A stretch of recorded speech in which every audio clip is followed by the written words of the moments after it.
থলির ভেতর হাত ঠেকে শাশুড়ি বিড়বিড় করে মালা জপছেন। বউ গটগট করে হেঁটে গেল।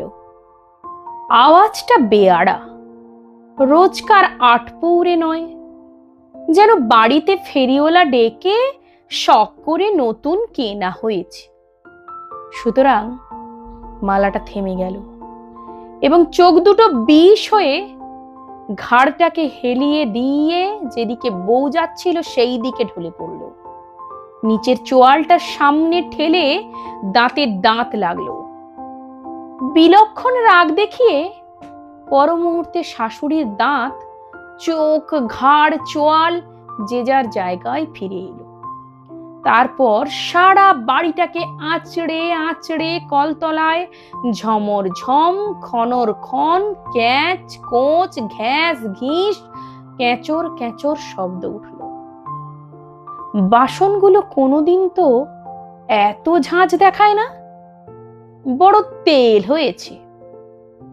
ঘুরতে ঘুরতে মালাটা দাঁড়িয়ে পড়ল। নোড়া দিয়ে মুখ ভেঙে দিতে হয়। মালাটা একবার ঝাঁকুনি খেয়ে আবার চলতে লাগলো। নাকে অস্ফুট শব্দ করে থলির ভেতর 5টা আঙুল হঠাৎ মালাটার গলা টিপে ধরল। মিনসে রাখকেলো বলি হারি, কোত্থেকে এক কালো অলক্ষণে পায়ে খুরোলা ধিঙ্গি মেয়ে ধরে এনে ছেলেটার গলায় ঝুলিয়ে দিয়ে চলে গেল। কেন? বাংলাদেশে ফর্সা মেয়ে ছিল না? বাপ অবশ্য দিয়েছিল, থুয়েছিল। হ্যাঁ দিয়েছিল, গলায় রসুরি দিয়ে আদায় করা হয়েছিল না? এবার মালাটাকে দয়া করে ছেড়ে দেওয়া হলো।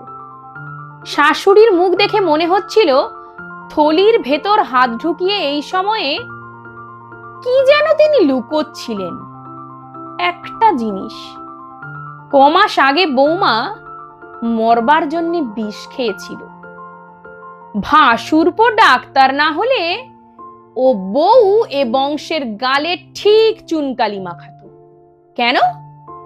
ও অসুখ করে মরলে কি হয়? ঢোগি আর বলছে কাকে? হাতে একরাশ ময়লা কাপড় নিয়ে কালো বউ গটগট করে সামনে দিয়ে চলে গেল। না, আর বাড়তে দেওয়া ঠিক না। বৌমা বলুন। গলার স্বরটা ঠিক কাঁচা গলায় দেওয়ার মতো নয়, বড্ড নেড়া। হঠাৎ এই দেমাক এলো কোত্থেকে? বাপের বাড়ির কেউ তো ভাই ফোটার পর আর এদিক মারায়নি। বাড়িটা যেন ঝড়ের অপেক্ষায় থমথম করছে। ছোট ছেলে কলেজে, মেজটি সামনের বাড়ির রোয়াকে বসে রাস্তার মেয়ে দেখছে।